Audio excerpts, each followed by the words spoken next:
Hi, I'm Danielle Palli, and today we're talking about squirrels, not the adorable ones outside that your dog wants to chase, the ones that are in your head.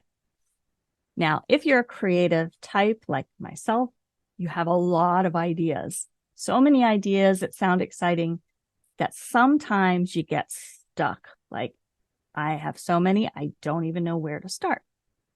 Sometimes people come to me and they feel almost like they're flaky because they have so many interests. Is that weird? No.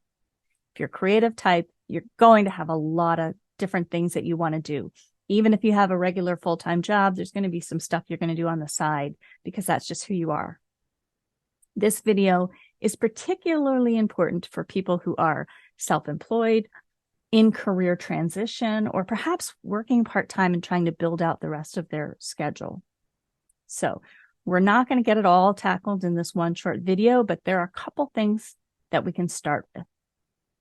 Number one, I ask people to create an entire list, and sometimes we do this together, of everything that's in your head right now that you would like to accomplish.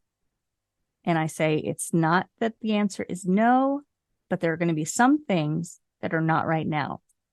You can do everything you want to do, just not all at once. So I'll ask them to pick 3 things that are the most important. And if they can do that successfully, then we'll start with one and develop a plan for the other 2. And the rest of it, write it down in a Word doc, put it in a folder. That's going to be for later. And when you have yet focus and those other squirrels come in, no, squirrel, no, not chasing you. No, not going that way. And staying focused. Once you can prioritize. Now, I hear what you're saying. I don't know which ones I want because they're all fascinating. So step 2, I have people imagine themselves at 100 years old and looking back and saying, what was their mission? What did they want to leave behind? And when I say legacy, I don't mean money to children necessarily. I mean, what do you want to have left behind? So for me, going back to today, my vision is I want to bring people more joy and peace and purpose and just be happier. And I do that through writing and coaching. And if there's anything else that lands on my plate, if it's not related to that purpose, it's a not now. So the more you can hone in on what is important to me, what gift am I giving to the world? What's the big gift?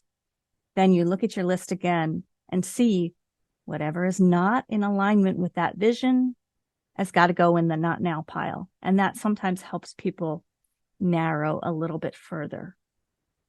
And then step 3, once you've got the priorities and we've developed kind of a plan for time management and accountability, the last piece is if there's always some kind of squirrel that you cannot help, family needs, work responsibilities, things that are there, some of which are beyond your control.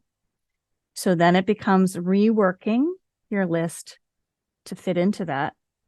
And if necessary, if there's always something happening where you never get to the things that are important to you, well, then there are some changes that have to happen at a larger level in life in general.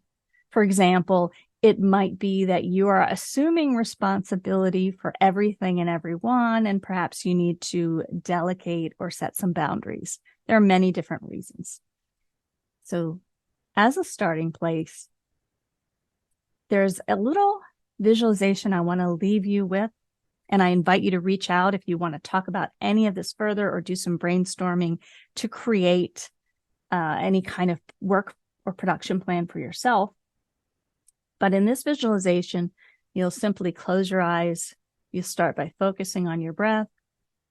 And I tell people as thoughts come up, imagine it's a balloon and write a word or 2 related to that thought, like, oh, I want to start that podcast. Let the balloon float to the ceiling.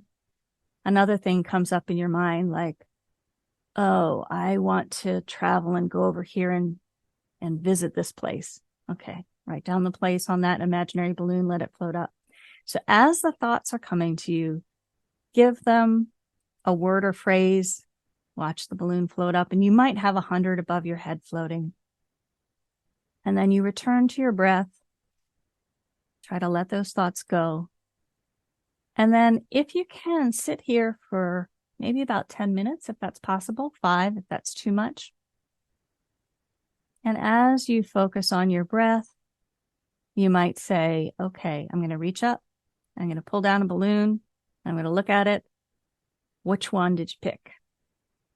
And sometimes that's enough of an intuitive hit like, hey, this is my starting point.